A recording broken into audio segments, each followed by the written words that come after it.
Well, welcome everyone. I am glad you were able to be here. I have to say thank you to Tammy McConnell because she is the reason this is happening.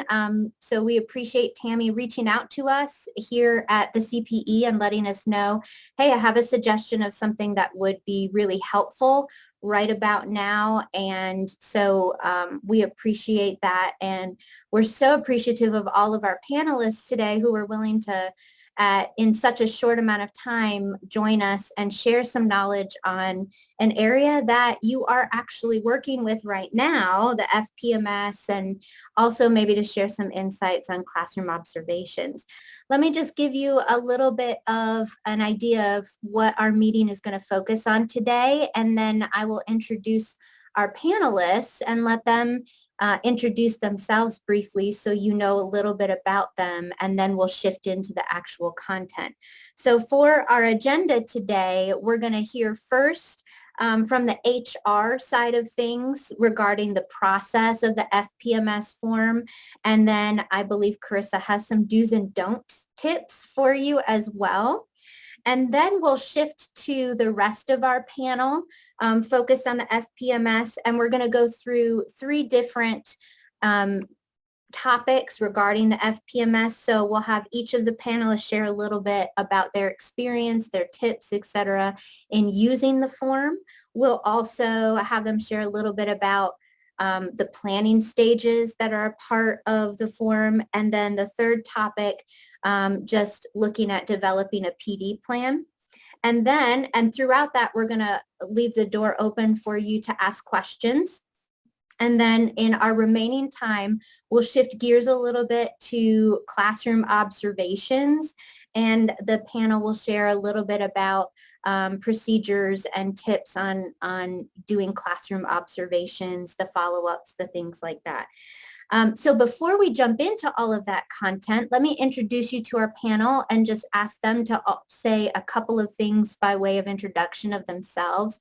We have a diverse panel from several different areas across the college, and we're grateful to each one of them for joining us today. We've got Carissa Graham, who is from HR. Carissa, if you'll just take a moment, tell us a couple of things about yourself, and then I'll introduce the rest of our panelists. Hey, good afternoon. I'm Carissa Graham. I'm the current HRIS manager here at Greenville Technical College. And I'm also the administrator for our EPMS and FPMS Universal Performance Review. So whenever every year or every probationary cycle, depending on when employees come in, I'm actually the one who administers the program as far as our yearly performance for all of our employees across the college. EPMS is for our regular employees and / staff, and FPMS, of course, is our faculty. We do follow the universal procedure for our performance reviews. So we follow everything based on the state of South Carolina. Just for those who have not met me, I kind of flew in under the radar. I've been at the college almost 2 years. So I came in June of 2019. Then, COVID hit. So I've been in my office for the last year. So a lot of you have talked to me. I've probably communicated with you guys and sent out a lot of information, including dates or anything like that for employee performance.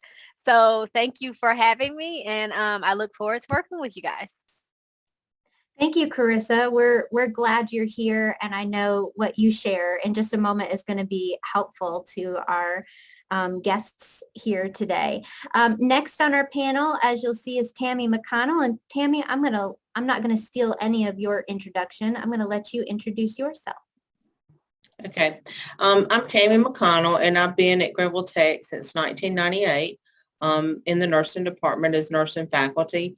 Through the years, I've kind of climbed the ranks, and I've been a supervisor in that area as a team leader, and then later as the department chair, which was my former position. I'm now the assistant dean of the School of Health Sciences. And Dr. Tracy Hudgens, my replacement, is here today. And she's the reason why I requested this, because I felt like it was a timely opportunity to present this content. So just a little word to the wise. If you ask for a professional development event, expect to be invited to participate in that. Thank you, Tammy. Again, we really appreciate you letting us know about this need and this suggestion. And as she said, we may ask you to participate in it because we want to make sure we're always having those who have the experience and the knowledge sharing that with us. So we've got a couple more panelists as well who we reached out to and gladly said yes to us. So our next panelist is Catalina Miller. Catalina, I'll give you just a moment to introduce yourself to the group. Hi, yes, my name is Catalina Miller. I'm the department head for the Construction and Architectural Engineering Technology programs with the School of Advanced Manufacturing and Engineering Technology. Great, thank you, Catalina. No, thank you, Catalina. So we have health sciences, we have advanced manufacturing engineering technology, and then we also have as our final panelist, last but not least, Wes Adams. And Wes, if you'll just introduce yourself to the group. All right, I'm Wes Adams, and I'm Department Head of Physical Sciences in the Arts and Sciences Division. I came to the college in 2006. I've been department head since 2011, so I've been filling out these forms for a while. I guess if you want to know anything else, I teach chemistry. If there's anything else you want to know, you let me know. Thank you, Wes. So we've got arts and sciences represented here as well. So you can see we've got some great experience represented here, and I know that they've got some tips and procedures that are going to hopefully be helpful. So we'll get started, and as we do, just again, if you have questions, please feel free to let us know. Drop that in the chat. If you want to ask that, just let us know instead of writing it in the chat. If you want to go ahead and ask that on mic, just let us know in the chat, and we'll make sure that we do that. So the first thing, we're going to focus our front part of this session on the FPMS form. And so to kick things off, Carissa is going to walk you through a little bit from the HR side about the process of the FPMS. And then also, I believe she has some helpful tips for you about what to do, maybe what to avoid. So Carissa, I'm going to turn this over to you and let you share what you've prepared.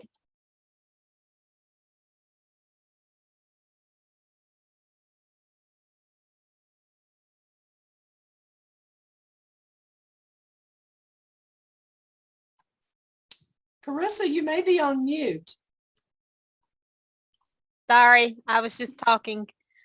All right. It happens to all of us. Can everyone see my screen? Okay, does everyone see my screen? No. Okay, hold on a second. I'm trying to share. Share.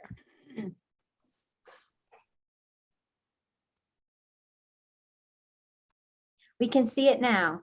Okay, so you have the human resources. Okay. Yes. All right. So this is going to be a brief overview of why we have to do FPMS and or EPMS. For you guys, it'll be FPMS, our Universal Performance Review.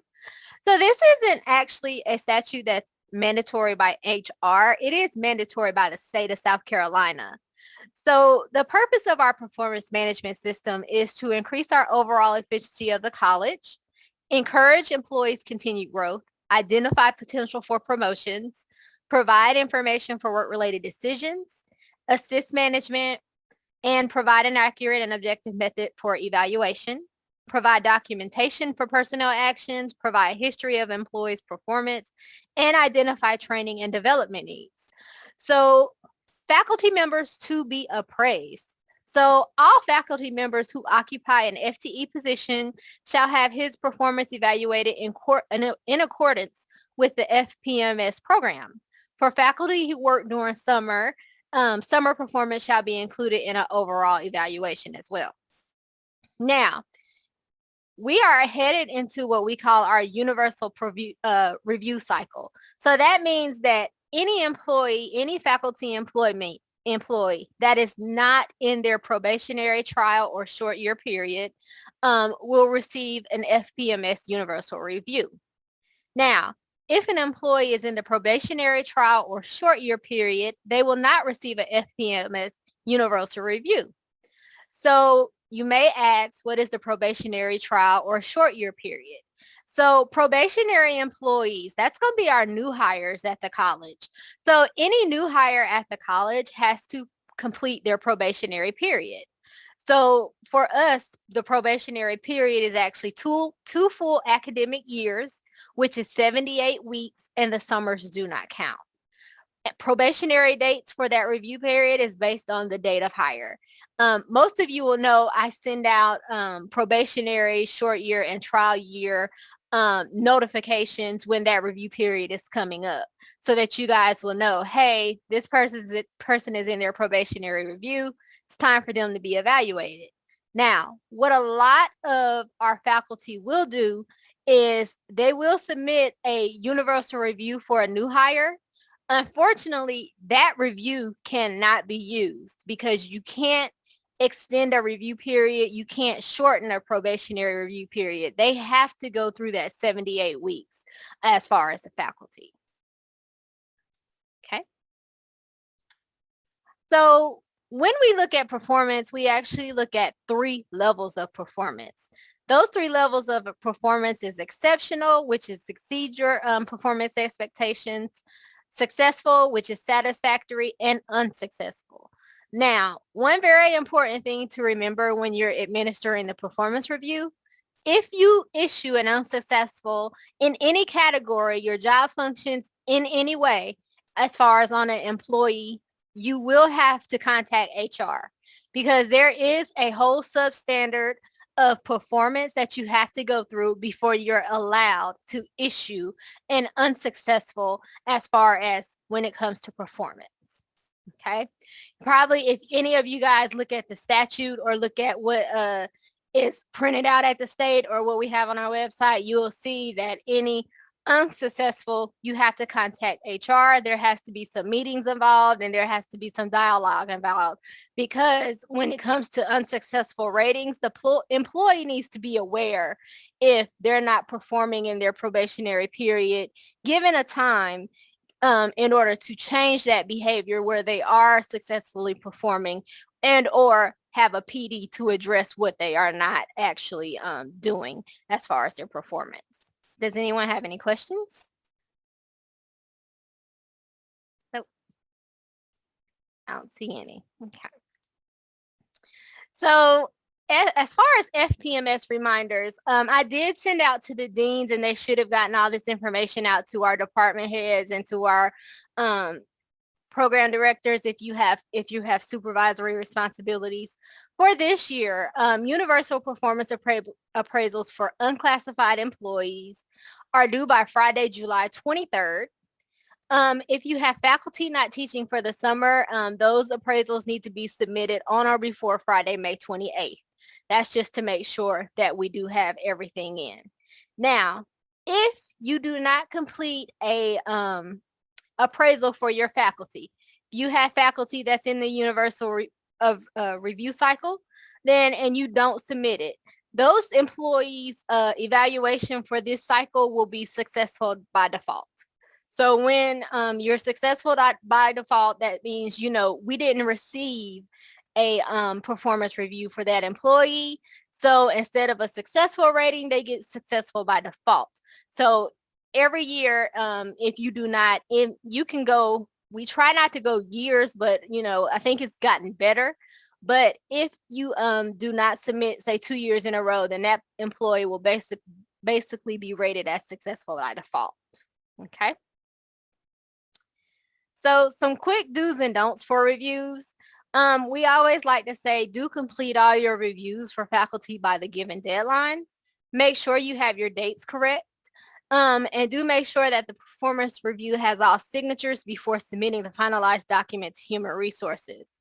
For faculty, you guys have the nice little It's like a purple and gray, purple and yellow little form that actually can put all the electronic signatures.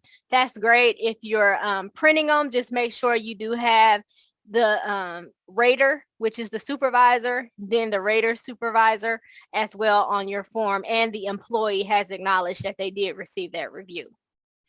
Some don'ts is, again, don't forget to complete the performance reviews for your faculty members, and don't submit the faculty FPMS document for employees in their probationary, trial, or short year performance. We've actually had employees that get a universal document and they're in their probationary, and actually what happens is the supervisor actually will have to go back through and re-administer the performance review to cover those 78 weeks as far as the performance.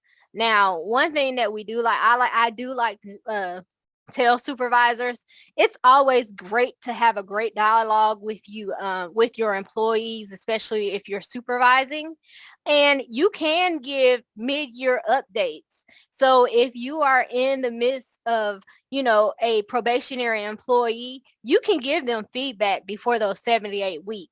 It's going to be an informal review. If you do any kind of classroom observation, if you see something they're doing well, if you see something you would like them to improve on, you can always do that. It's not going to be a form of the FPMS document. It would be in form of, you can do it as professional development, or you can do it as a status meeting with your employee as well, because I understand that employees are not going to want to go 78 weeks and then at the end figure out that they're not performing. They need that continued dialogue.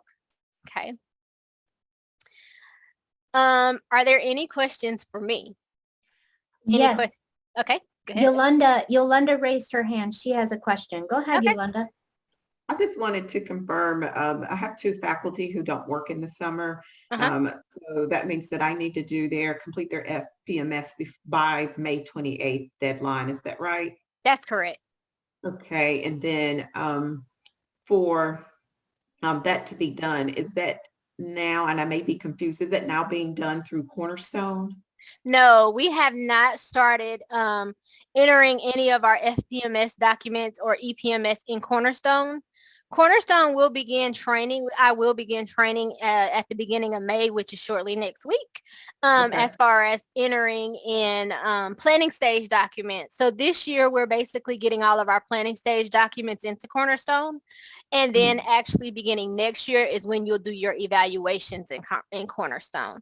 So not yet, but you can actually still submit it. Okay, that makes sense. Thank you. Okay. Great. And Nancy, go ahead and ask your question.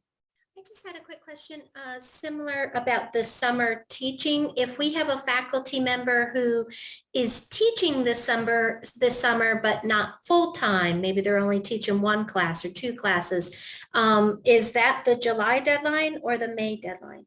That's July. Okay, very good. Thank you. Great. And Heather, go ahead. Yeah, I was just wondering if you could repeat the deadline for what was the July deadline? Was that the end of July or first of July? It's July 23rd. July 23rd. Okay, thank you. You're welcome. Then one other question, I have two people on my team that are on their probationary period. So where is the form? I have one form, a copy of a form that I have used before, but it looks pretty much identical to the other one. So is that the correct one? It is. It's the same form. It's the FPMS. It is the same form. It is. Yes. Okay. Okay. All right. Thank you. Okay. And I if have a any, question. go ahead. So if the May 28th deadline is because we cannot get a hold of these employees later, or is just this another reason? I mean, I'm saying like if somebody forgot the May 28th deadline, can they still submit it for the July deadline or July? As a rule of thumb, you can. However, if that employee is unavailable and you can't get it in by that July deadline, then that employee will be successful by default. So if you have someone that's performing exceptionally and you want that noted, a lot of times they go out of state or, on vacation all summer and you can't get in touch with them. They can't come to the college. It's just because they're not going to be on campus. Then that's why we extend the May deadline for those not working in the summer. And Susan, go ahead. Yeah, I just, excuse me, I just wanted to clarify for the new folks, and it may be that the panel would be talking about this as well, but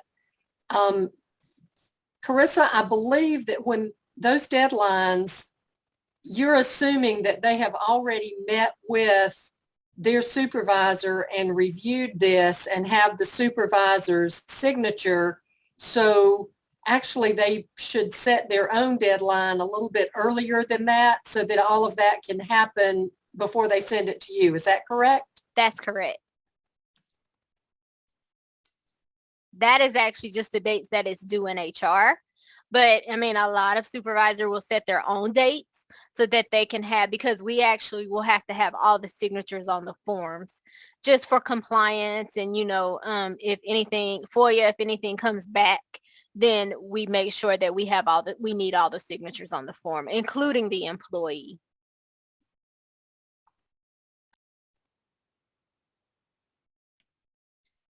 Wonderful.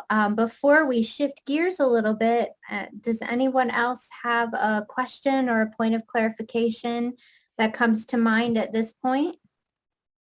We'll wait just a second in case. Tracy, go ahead. Hey there. I may be jumping ahead here, but is there going to be some guidance on where we find these magic forms?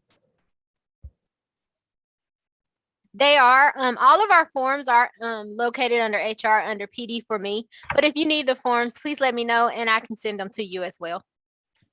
Are there more forms than just the performance review form? Are there other things that need to be done, or is this just this one form? It's just the FPMS performance form. Okay, and that's what it's called? Mm-hmm. Faculty performance. It should be under faculty performance. Perfect. All right, I can find it. Thank you. You're welcome. All right, great. Well, thank you, Carissa, for sharing all of this information kind of about the HR side. And if you're able to kind of stay around for a little bit in case some other questions may come up as we move forward, we are glad to have you stay with us. Okay. Thank you, Carissa. I cut you off there. So sorry. So we're going to shift gears a little bit to our other three panelists who have been working with the FPMS form for, as you know, several years or more. And they have brought some of their insights to share in three different areas. So we're going to start with the area of just using the form. And I'm just going to go through and let each of our panelists share a little bit about their experience, whatever tips they've prepared regarding that. So Tammy, we're going to start with you and let you talk a little bit from your perspective and experience on using the FPMS form. Okay. Actually, for those of you that are brand new that weren't here in the fall, what typically happens is we get a deadline for when planning stages are due, and the faculty actually use the FPMS form to develop their plan for the year. So they create their plan based on their learning needs and what they want to accomplish for the year, objectives they may want to meet in coordination with their supervisor. So that happens in the fall, and they basically create their own document that they're going to be evaluated by. One of the questions that we had was how much of the form is filled out by you and how much is filled out by the faculty. So at the time the form is completed at the end of the year for evaluation, the faculty also does a self-evaluation, and then they turn that into the supervisor. And so the supervisor adds comments to that self-evaluation, and that's typically how I do it. I do the very first part of the form. Can I share? Okay. Yes, So- go ahead. Okay.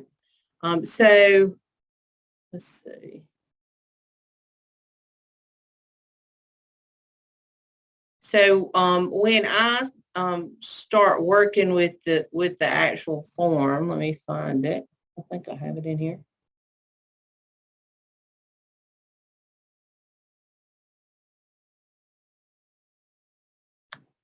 Maybe I don't. I don't have an actual blank one, which is okay. But what I will show you is that even my employees that are on probation, I use the same form. I just edit the name at the top. So it says faculty performance appraisal document, and I changed the name to faculty probation period feedback document. And that's just something that I use internally. So I don't submit this to HR, but I use it to meet with the faculty during their probation period. And so I have them do the same planning, the same self-evaluation as an employee. And that gets the new employee used to using the document. And it gives me an opportunity to meet with them just like I would somebody that's off of probation to develop their plan and the things that they need to be working on and things that will be helpful for them. Also, at the beginning of the planning stage, the first area of this document is objectives. And so at the beginning of the planning stage, I reach out to the dean of the school that I'm in, and I'm in the School of Health Sciences, and find out, do we have an initiative for the whole school or for the college that we need to be working on as an objective? And if we do, I include that. And I have a canned objective that I basically send out to all of the faculty so that there's certain objectives that we're all working on together. And so I have a couple of samples of that that I can share with you. Are you saying this little or big? It's little. Okay, is it bigger now? Is it showing you the whole screen? No, but if you do new share, if you hover over your toolbar and do new share, you can select the larger version. Okay. Sorry. So this is a pretty simple one. We had a few things that we had going on within our department, and so these objectives were specific to the department. And then we were in our self-study cycle for the past 3 years. So as that rolled out, of course, our objectives became, hang on, I think I went too quick. So as that rolled out, the objectives became more intricate because I was trying to accomplish certain things related to what we had going on in our program. So we had an initiative for professionalism rubric that we developed. And so I gave them the objective and the success criteria.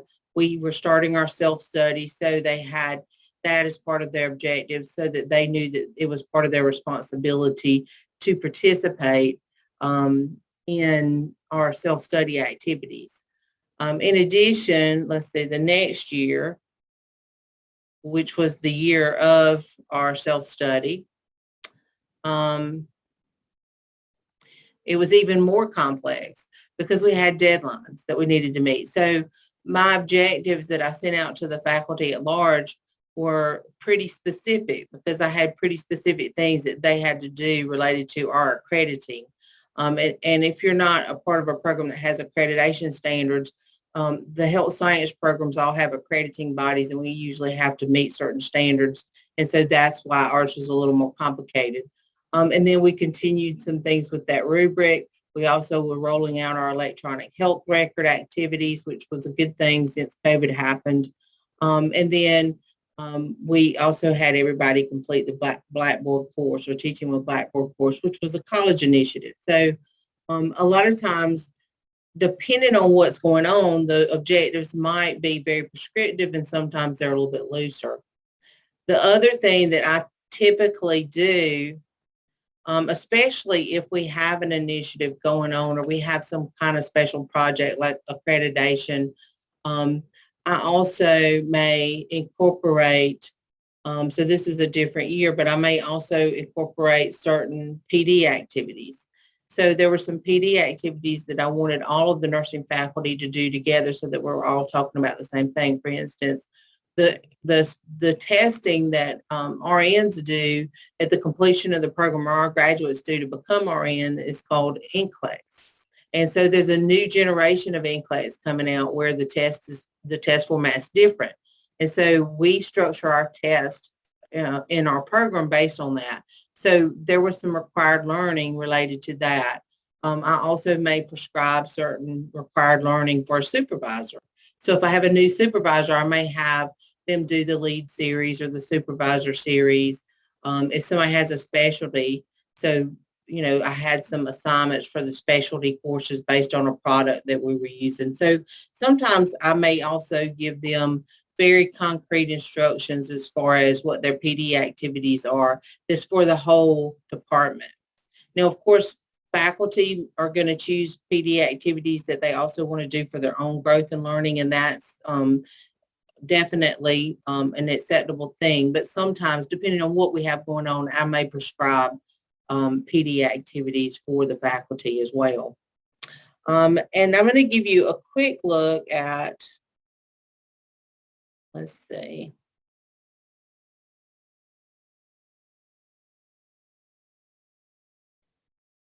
Another time where I really didn't have a lot of objectives, but I did have a lot of professional development that I wanted the faculty to do. So there was, you know, specific things for leaders, new team members, so new faculty that I sent out to the faculty during the planning stage. So usually they know this in August, so they have time to prepare, and it's not always this heavy. It just depends on what we have going on. So as you can see, NCLEX across the curriculum was very important because of the new testing that's coming out. So there's some things like that that I do. In addition to that, I'm going to show you just a quick peek into a folder so you can see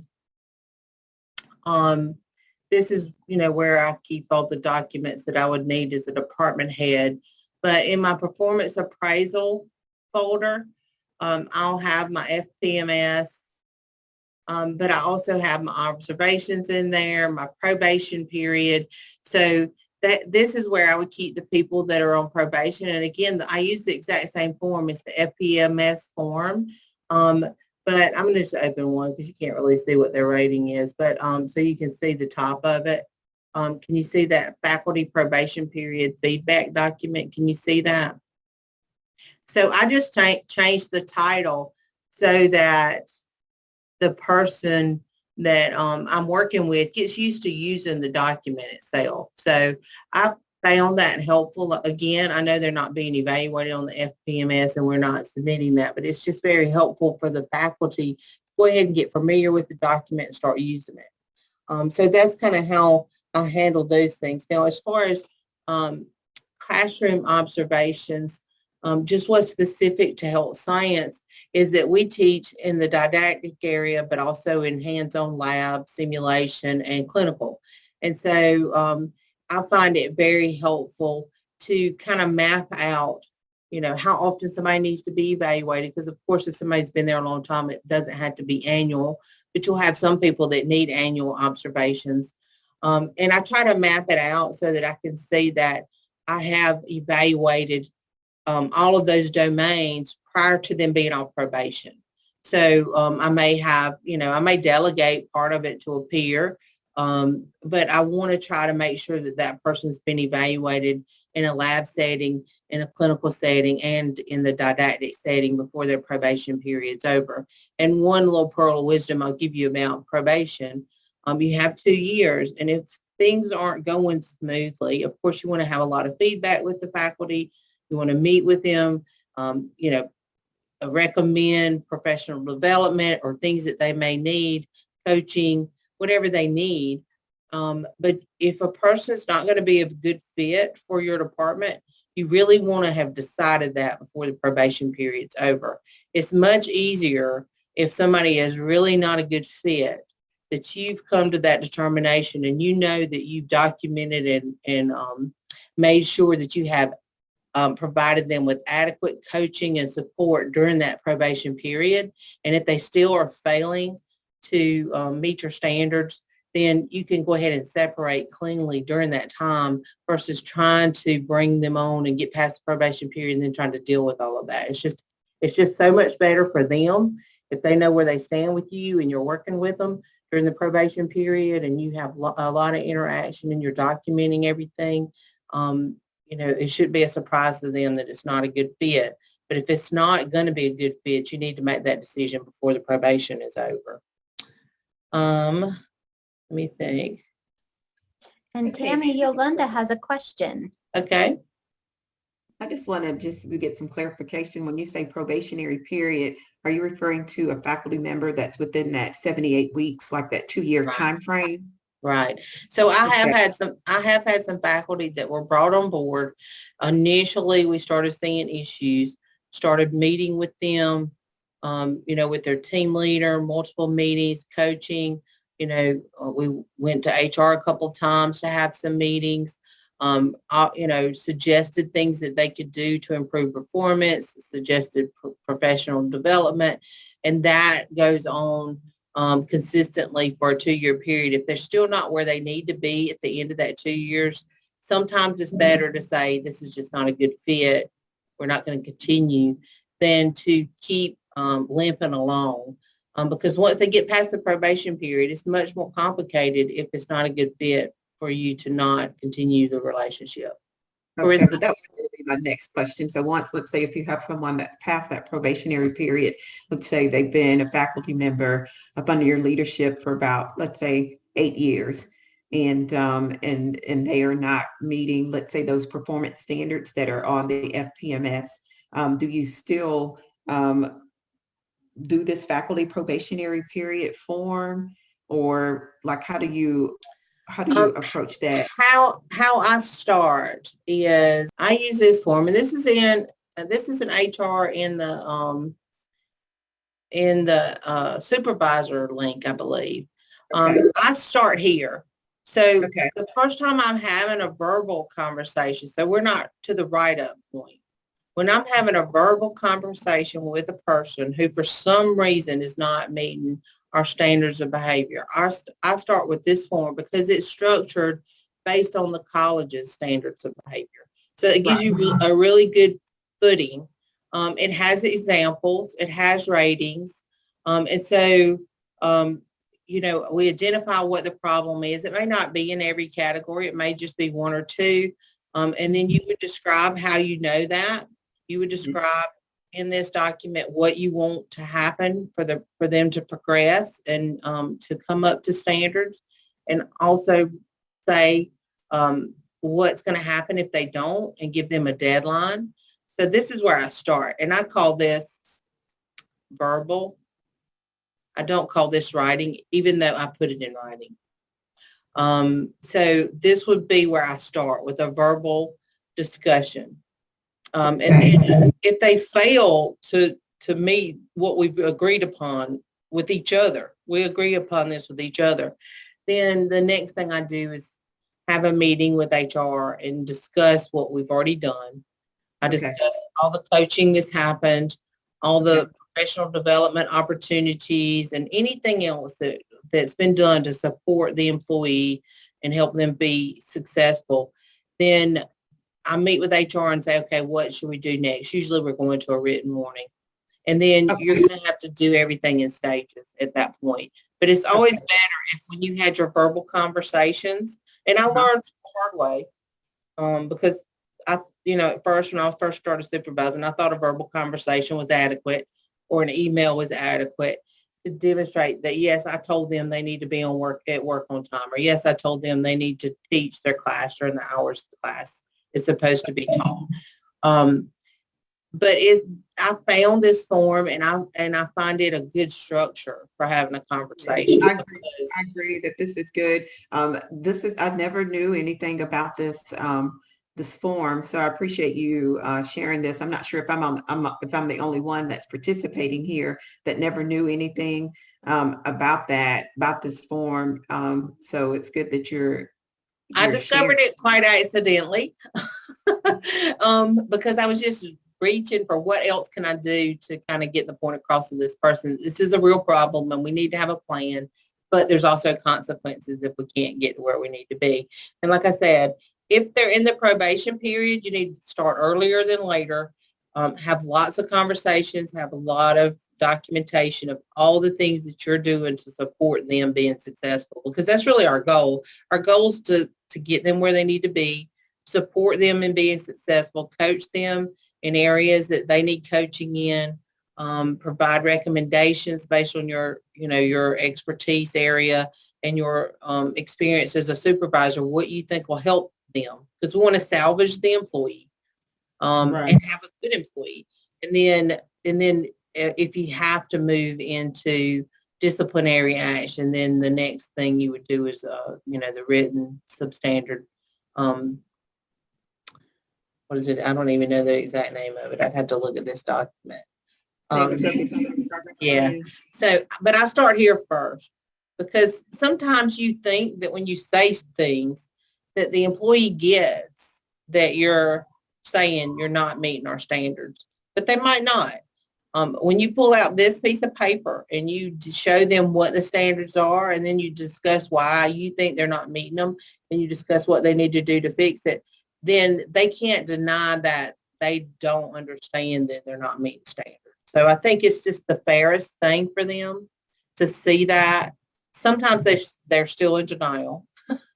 Sometimes they still act like they don't get it. But I think this is it. Like I said, I learned the hard way because there were some people that I didn't do this with initially, and it's not that they didn't get coaching and things they needed. It just took longer because I was assuming conversations and emails were verbal warnings, and it just took longer to get where we needed to be without starting the verbal warning in a written format.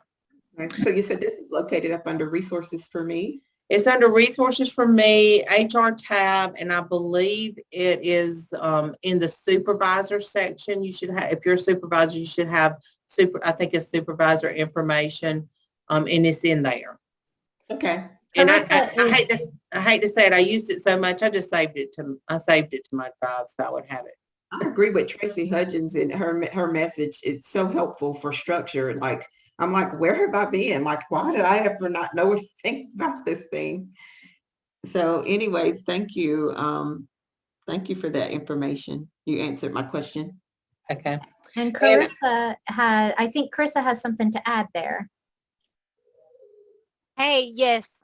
Thank you, Tammy. That you made an excellent point. The more documentation you have is what we will look at as far as in human resources when you meet with human resources, because you always have to document, and we have to see the documentation as far as the steps that have been taken before, we go to the next step of written, because we know once we go to that written, it progresses from there if the behavior is not changed. So thank you, Tammy. It's important to note that you do have to document your process when you're addressing the employee, especially faculty, because we will ask for that documentation and employee contact as well. Thank you, Tammy, for mentioning that. You're welcome. I think that's the majority of the tips and tricks that I had, unless somebody else has a question for me. Great. Thank you so much, Tammy. And I'm sure as we move along and hear from Catalina and Wes, other questions may come to people's minds, but there's so many helpful tips there. And I was going to say, Tammy, if you want to email that document, I will share that. But it would also, if you haven't visited that supervisor page in resources for me, definitely go kind of navigate through that, because that's where you're going to find a lot of what you need there. Okay, and I will email you that and the sample objectives as well. And I would like to put a plug in for the professional development activity that you had just a few months ago about observation, classroom observation. I can't remember what the title of it was, but it was excellent if anybody wants to attend. Oh, yes. Thank you, Tammy. We had Brian Easler do a session to introduce a little bit of a new perspective in doing classroom observations, and we're hoping to have some expanded discussions regarding that coming up in the fall for you all. So there will be more opportunities for that. Lacey, did you have something before we move on to Catalina and then to Wes? No, I was just saying that was really helpful, the one that Brian did. Okay, great. Thank you. Well, let's Rachel? Yes. I'm sorry, if I could just say, if anyone goes out to the HR page and doesn't have access to the supervisor page, let me know, because that is it's a group that you have to be added to. So if you don't have that access, let us know so that we can make sure you do have that access, because there are some really helpful documents out there. Yes, thank you, Susan. Great. Well, one of the things we're so thankful for with our panelists is we have a wide range of courses and schools represented. And so we're going to move on to our second panelist, Catalina, and allow you, Catalina, to share a bit from your perspectives about using the FPMS form. And then we'll move on to Wes, and then we'll kind of circle back around and touch base on anything that might still be lingering there with the FPMS. So go ahead, Catalina. Yeah, thank you.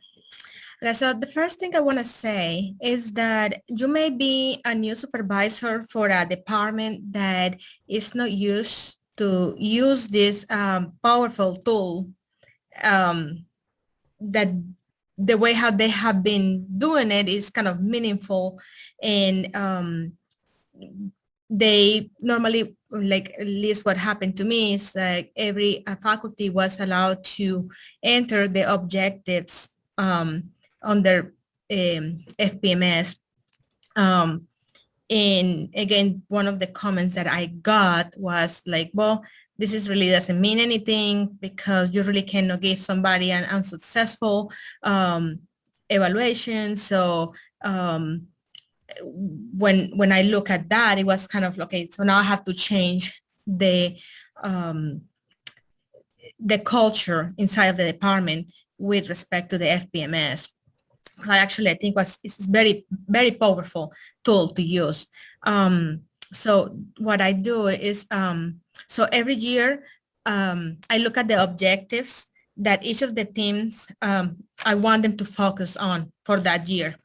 The objectives for me, they need to reflect that strategic plan that I have for my department, but I also need to reflect the job description, that the percentage that is allocated to each of those specific tasks in their job description. So for example, there is a percentage of their work that has to be allocated to teaching. How much of that percentage goes into professional development, how much percentage to advising, how much percentage to departmental support.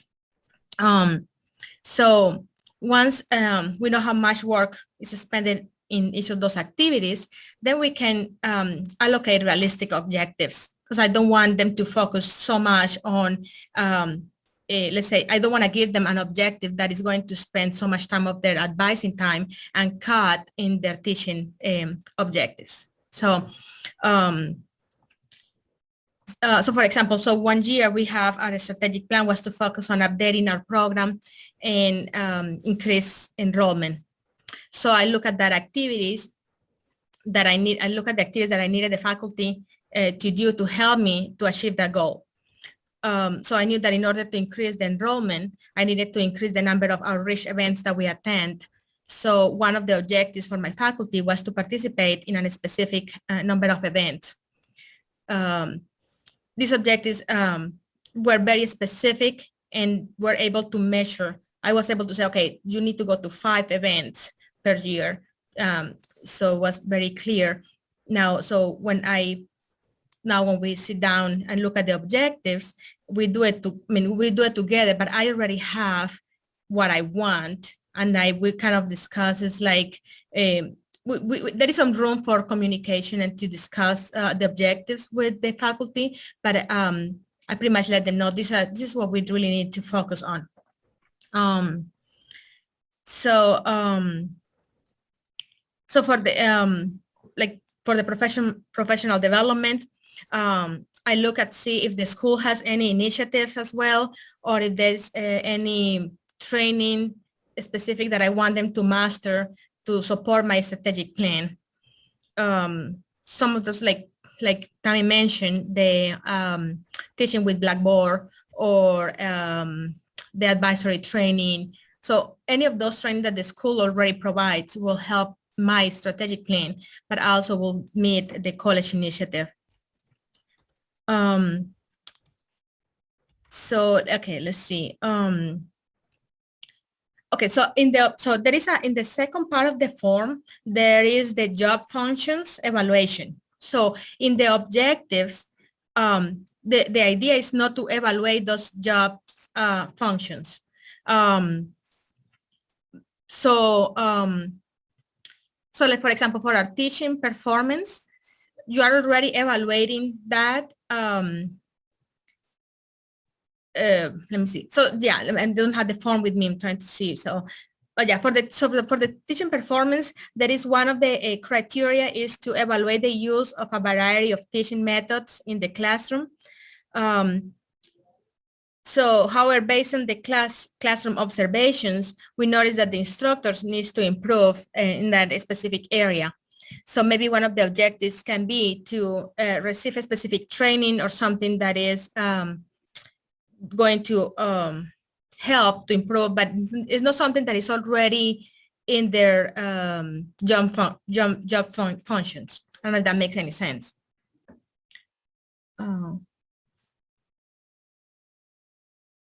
Oh, okay. Yes, Susan, I think Susan has the form, so she'll share her screen while so you can, everyone can see that while you continue, Catalina. Yeah, so let me see if we can see the form. Well, so, but that's pretty much what I wanted to share is that this is a tool for you to implement your strategic plan that you have for the year. And it's not something that should be left for the faculty to decide what objectives they want to meet. It's something that has to be taught. Let me see. Okay, still waiting for the form.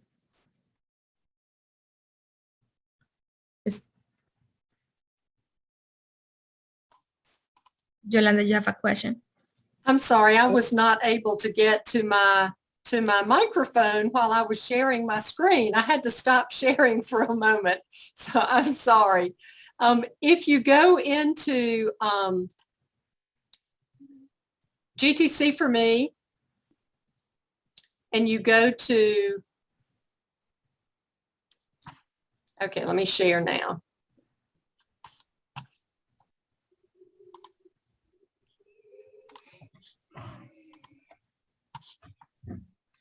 Okay, so when you go into GTC for me and you go to resources for me, you can go to employees. You can either get to it in that menu at the top that I just clicked, or there's a box in the middle that says employees, or you can get to it over here in this left-hand menu. So when you go to employees, then you just click departments.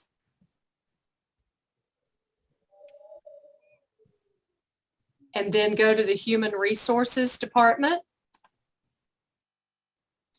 And under human resources, you'll see supervisor information.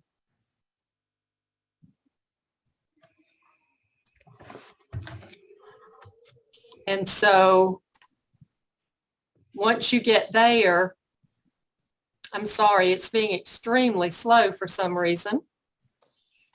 There are various forms that you can get to. You can get to the South Carolina Technical College System Policy and Procedures. You can get to Greenville Tech's Policies and Procedures. But then if you scroll down, you have all these different forms, some that are for classification and compensation. Then you have a whole section on performance management where you can get to the professional development plan. You can get to the faculty performance management and the employee performance management. Just all kinds of resources here. Your disciplinary action forms, telecommuting policy. So did you need me to pull up a specific form, or is that all that we needed to see, Rachel? The FPMS form, if you would open that, there's a portion on there that Catalina is referencing, and the visualization of it would help. Okay. Also on here, there, I think we passed by it, but there's instructions on how to conduct verbal counseling, I believe is what it said. I'm sorry, I went down too far, a lot further than I realized I went. Okay, so here's the FPMS form. Right, and 2 down below is how to conduct verbal counseling, and that standards of behavioral plan is on there as well. Okay, thank you. And I was just going, while that's pulling up, I was going to ask Catalina, for all of the objectives that are on the FPMS, do you normally, assign those, like you said, based on your strategic plan for your department? Do you, let's say that there are 4 that are there. I can't remember the number. Do you at least have the faculty member give input on one of those, or do you pretty much just go ahead and just assign those? I mean, I have kind of in mind what I want.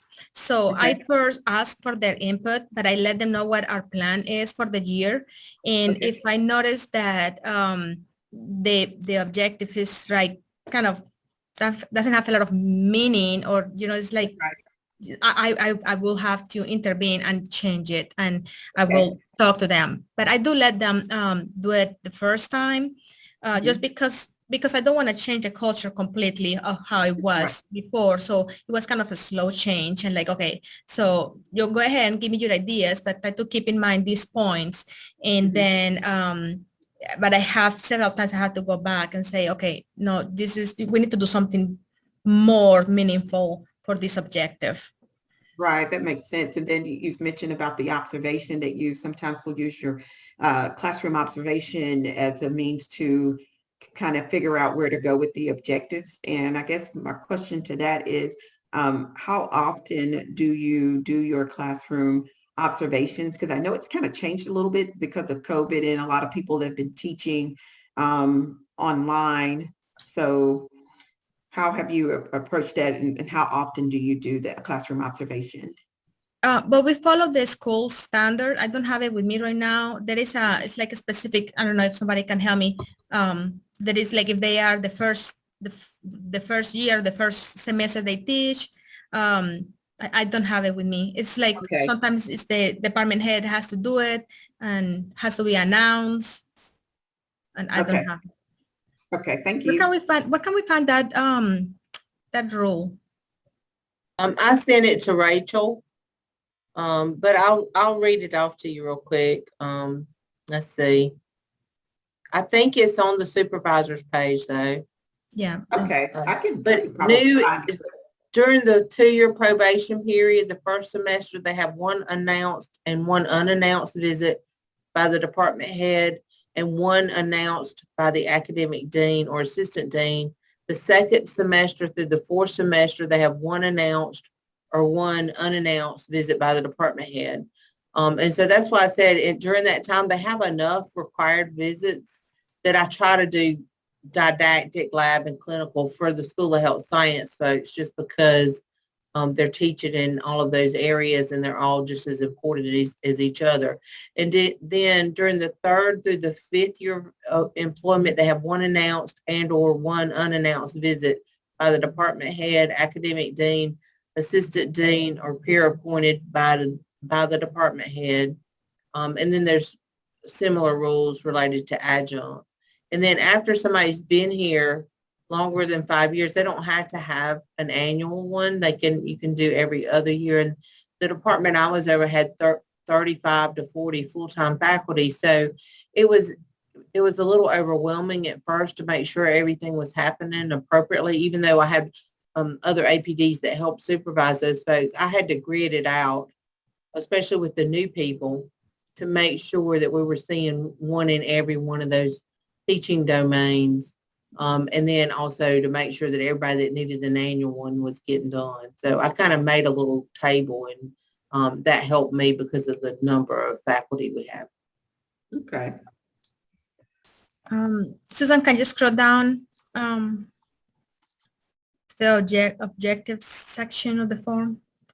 So normally it's 4. Now I was told that it can be between 3 and 4 objectives. Again, I do it kind of based on the job description for the faculty. Like I said, will be something for the teaching part, something for the advising, something for the supporting the faculty or the department. And I'm missing one right now. I can't remember which one. So I kind of do it that way just because I want to be sure that they don't forget that their job is not just to teach, but they also have to do advising, and they have to, go to enroll outreach events or things like that. And then it's just scroll down more, Susan, please. Go to where it says faculty jobs. What is it? Job functions. Okay, so that's okay. That's the example that I wanted to show. One of the descriptions of evaluating, or the criteria to evaluate the teaching performance, is utilize a variety of teaching methods in the classroom. So I don't, in my objectives, you don't want to evaluate that. You don't want to say, okay, the objective is to utilize a variety of teaching methods in the classroom, because that should be already a criteria for the performance. But I can do is okay, improve the quality of teaching by establishing specific, and I will mention like a specific training or a specific software or a specific, for example, teaching with Blackboard. Okay, so improve the methods used for teaching by gaining or by completing the teaching with Blackboard training by the end of the semester or whatever the deadline is. So I don't know if that makes sense.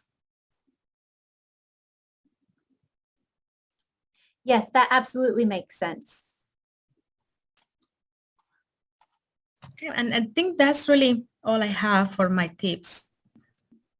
Great. Thank you, Catalina. And we're kind of covering a lot here within the mix of each person sharing. So we'll move on to our third panelist, or I guess we could say fourth panelist, because Carissa's been part of this too, Wes. And Wes, we'd love to hear a little bit from your perspective, what your approach is and how you use the FPMS, some of the things that you do with it. All right. I'll try not to double cover some of the things they said, just out of the interest of everyone's time. I will say a few things, I guess just more basics. Usually they want the file name with the ID number first from colleague, followed by the name of the faculty member. So make sure you don't want to have to go back and reformat a bunch of names after you've got like 25 files. And so if they're not like that, I send them back. And I occasionally get one where they haven't done the self-rating. I send it back. Or I got one early and I sent it back. So and because they're supposed to rate, you're not supposed to do the initial rating. And they need to make sure they have explanations, especially. I don't think it's been mentioned before, but if somebody's getting an E, there needs to be an explanation. There needs to be documentation on why the E is happening, what they do that was above and beyond the call of duty. And so all those things have to be there. You occasionally have to send one back and say, well, if you're really wanting an E, I'm going to need a little bit more here. as far as somebody mentioned class observations, that has been weird during COVID. We have had some face-to-face, especially labs, since we do labs, a lot of that's been face-to-face. So I have been in some of those.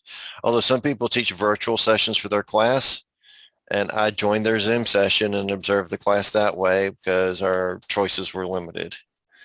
And so while we're still Zooming things, particularly with online delivery, that's certainly an option for you. Objectives, I think they've covered that a lot, but I get what I always tell my people, and different divisions have different rules. So you want to make sure you're talking with your department heads and deans. Arts and sciences, usually it's a minimum of 2 objectives. You can't have more. I usually, and we give our faculty a little bit more flexibility than has been presented by the other 2 presenters. There have been times where our dean, not so much our current dean, but the previous one had specified some things that they wanted on our objectives, but that's not always the case. Faculty have a lot more leeway in doing their objectives in arts and sciences. But I always say, don't do something just for the sake of checking a box, or you're going to hate it the whole year. Because you don't want to do something just because I have to have another objective this year. Try to make something that's going to give value added to your courses, value added to the department or the college as a whole, where you're going to see what's going on. And if we are dictating something, you want to make sure you get that buy-in so that your direct reports see the value in what you're putting down. It's like, well, I'm doing this to check the box because they told me I had to do it. And I know sometimes with accreditation, like in the health disciplines, it's you do it because we want to still have a job because we want to stay accredited. But you want to make sure that they see value in what they're doing and make sure you're getting that buy-in. Let me see. So I said that. As far as there was some discussion of dates earlier. Sometimes the deans will set their own dates. What you have to do is you have to think, how many people do I have to observe? Like I have 9 full-time faculty members. And so I need to have time to read all of that, read all their documentation, and then give it to the dean. And the dean's going to have to do all that too. So when Carissa says HR needs it by a certain date, you've got to go through it. You've got to go back. You've got to circle back and meet with the faculty members. You want to make sure you're leaving yourself enough time. Now, what I like to do, and it's certainly not mandatory, this is just a preference. There are if you're on a standard semester, like arts and sciences, you're in non-teaching days right now. So I have strongly encouraged mine to get me their form before summer starts. That way it's going to give me plenty of time and the dean plenty of time. I don't have anybody not working summer, so that's not an issue for me. But I said, just go ahead and get them done during the non-teaching days. Then, because then summer's going to start, everybody's going to get really busy and you're going to be like, oh, I need that form. And they're not going to do it because they're busy. Sorry. Now's the time. If you want to have time to sit there and do it, now's the time. So I encourage them to do it during the non-teaching days for faculty, because then they might have a little bit more time to think about it as opposed to once classes get started again. And that's just for my own personal sanity too, because I don't want to be dragging people down. So I try to tell them I want them before summer starts, which I know is way before the HR deadline, but is the time where you're most likely going to get them. I think people mentioned probationary faculty. I do have one. I do what's similar to what others have done, use the FPMS form, and we just don't submit it to HR. As far as write-ups, I haven't had to do a lot of write-ups at FPMS time. I've just done them as they occur.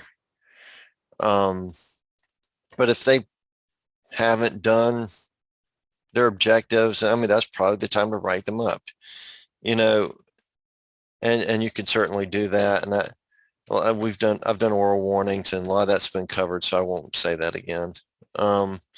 Sometimes we do mandatory PD, like for example, we have regulatory requirements, a lot like what nursing has. They're just different. DHEC likes us, but in a different way. We have chemistry in our area. So a lot of times the chemistry faculty do have mandatory training because DHEC requires us to maintain certain types of training, and your area may require certain types of training. Like we have training related to disposal of chemical waste, because a lot of the waste in the college is ours, and so we have to do training, so that might be part of required PD. Past that, arts and sciences, again, pretty flexible, unless your area, a lot of areas in arts and sciences don't have more specific requirements like maybe some of the science areas do. Let me see. I think I hit all of the things I had on my list. I won't share any screens or anything, but that's kind of what I had that wasn't already covered. Is there anything you want to ask me about? I just have a question. Now that you mentioned the dates, there is another date that we have to submit the preliminary or the plan with all the objectives. What is that deadline? The preliminary, like the Well, PD plan? Yeah. Well, there's spots on the form where you have, like on the PD page of that form, there is a PD plan there where you can suggest certain PD for the faculty member. They want, maybe you've got somebody that's looking to maybe move up and be department head one day, because we want to have succession management. You might get them into some leadership training. Well, I think the school has a deadline. Well, I don't know if it's just my school, but the college, I believe it has a deadline for where we just submit the objectives. We normally do it with the FPMS and just do it all at the same time. Maybe my so school the PD plan and the FPMS is, we just do it at the same time.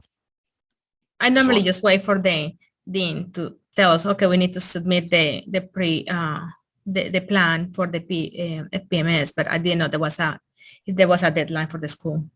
I think, are you referring to kind of what happens in the fall where? Yeah, I think it's sometime in the fall. Okay.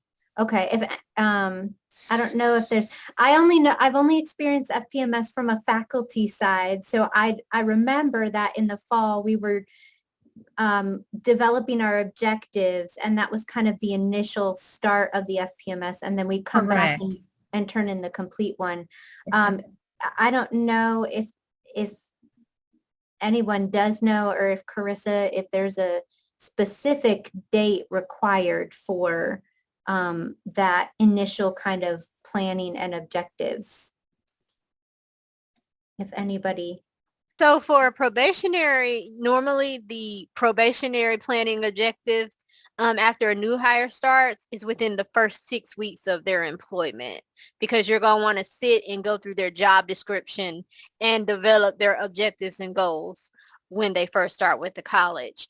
Otherwise, when you're in the universal cycle and you're past that probationary, I've seen them be submitted together, because every year you'll have your planning stage document that you'll be rated on the following year for that planning stage period, for that period. Great. Are there other questions that any of you might have about, I know Carissa just mentioned the planning stage, and we'll leave it open to any of our 4 guests here to answer any questions about that planning stage element.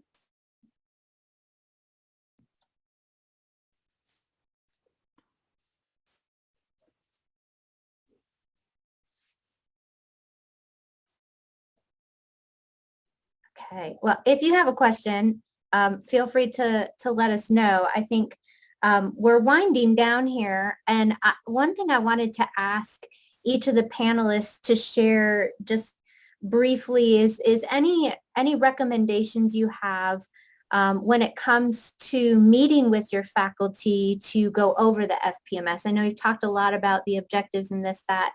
If you had a piece of advice about conducting that meeting and sitting down and going through the FPMS, what might you share? What advice might you give about when you have those meetings? Any of Wes, if you want to go first, or we can punt it to someone else if you need a moment. It's okay. Well, again, I have a small department, so it's easy to schedule those meetings where I don't have like 25 full-time faculty members to meet with. So it is actually easier if you have a small department because I guess you build that more collegiality a little bit easier because you've got this close, tight-knit group of people, and the bigger your group gets, the harder it becomes, I would imagine. But really, I just try to meet with each one, and I'd say I've been doing this like 10 years, and overall, at least in my department, knock on wood, there's not been a whole lot of big problems to deal with in terms of at FPMS time. But,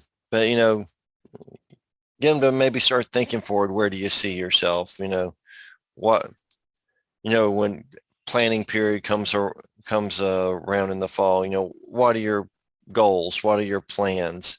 And you could go ahead and start thinking about those types of things. I mean, it's nice to sort of pat them on the back and say, good job, you get the gold star or whatever, and it's nice when you have those conversations. And I think that's important that, because a lot of times people come up with, I'm being evaluated, I'm getting called out on the carpet and I'm being told what I did and what I didn't do.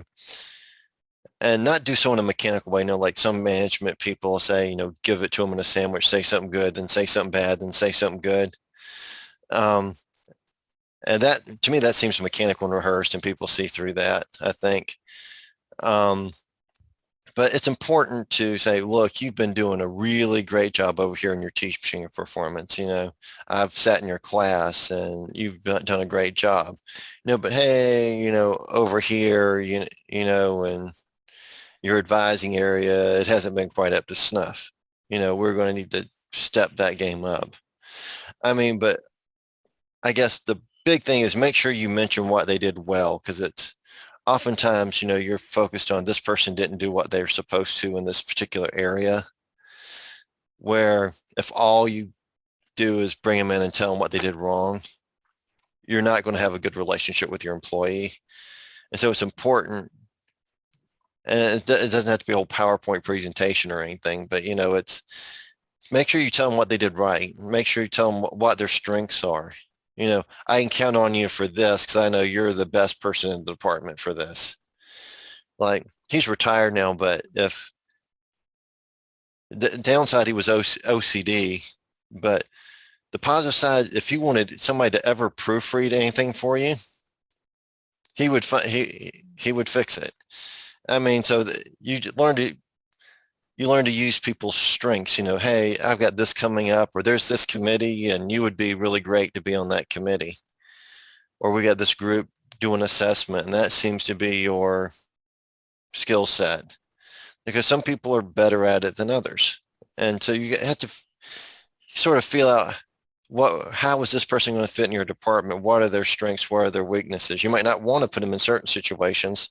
Like I have one instructor, online teaching is not for them. We tried it, it didn't work. We're not going to do it again. We're not going to do that again. But I have some instructors that are great at it. I mean, so you have to really help that person find their niche in your area. And I think saying their positives is just as important as saying their negatives. That's great. Thank you, Wes. And I think your emphasis on building that rapport with your faculty. And I think that is what coincides with Catalina's comment about this being a powerful tool to use. So thank you for sharing that. Yes, Nancy, we'll come to that here. Would someone be able to show or explain where the observation schedule is located?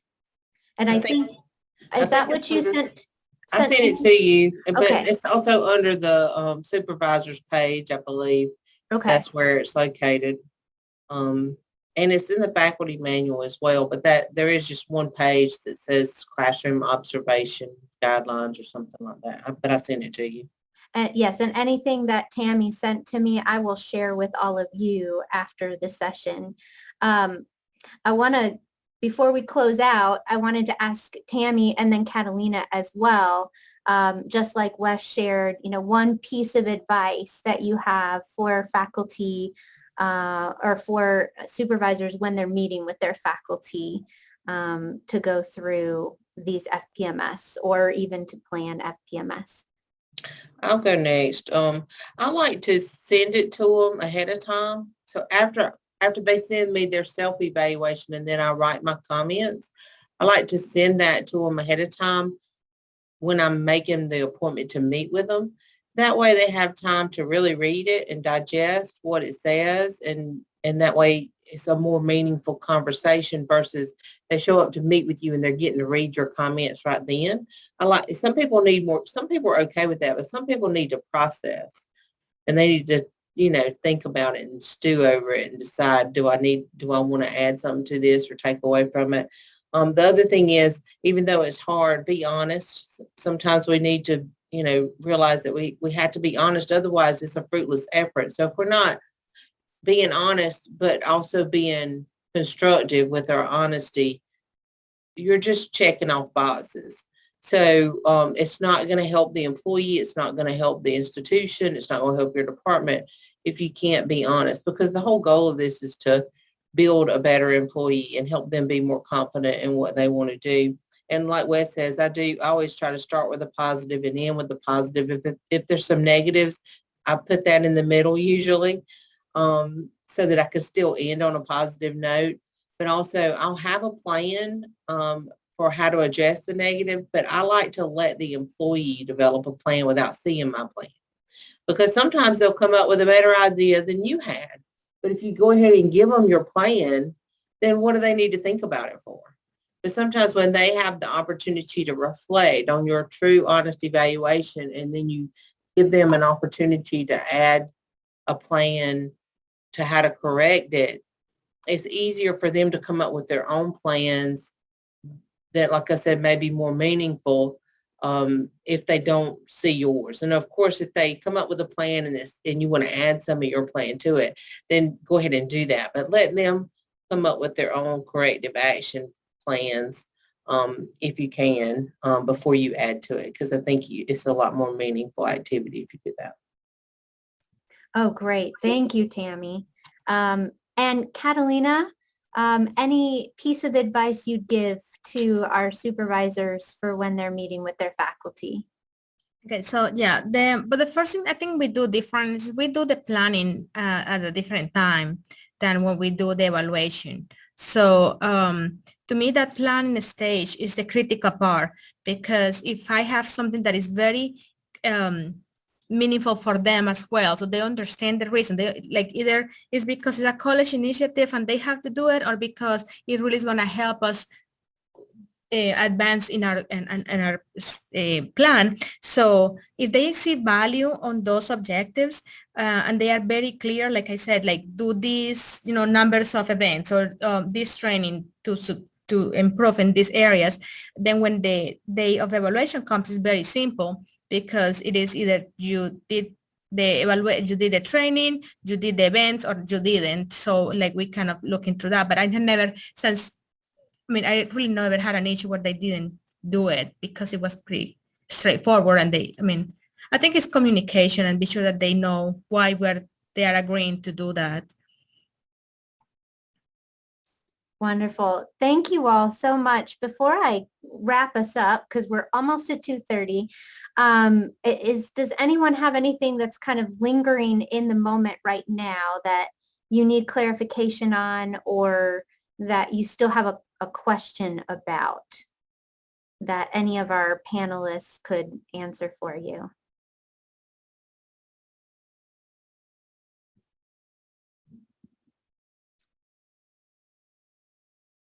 Right. Well, I want to thank Carissa, Tammy, Catalina, and Wes so much for the time you've given to us today, and just for the wealth of information and advice that you've shared. And just, it's always so helpful to get a variety of perspectives. So we have just received so much. Thank you. Thank you for that. We definitely appreciate the time that you've given. And so I will make sure that the recording link goes out after the fact. I will share all of the documents that Tammy shared with me. And as I close this out, I just want to emphasize, again, here at the Center for Professional Excellence, we are here to assist you. And so like Tammy did, if there is something you're saying, we really need this training and around this time would be great, please reach out and let us know, because we are happy to get that arranged for you. Everyone here in the CPU will tell you my favorite word is curate that for you. And so please let us know, because we're happy to help arrange that, to curate that, to meet the needs that you have. And when you let us know, we are just thrilled to be able to meet those needs. And invite you to help us, as Tammy said earlier. So thank you all for joining us. Thank you to our panel. That wraps up our meeting for today. And I'll hang around for just a couple of minutes in case you have any questions for me. And good luck with your final grading. The end is almost in sight, and have a great afternoon.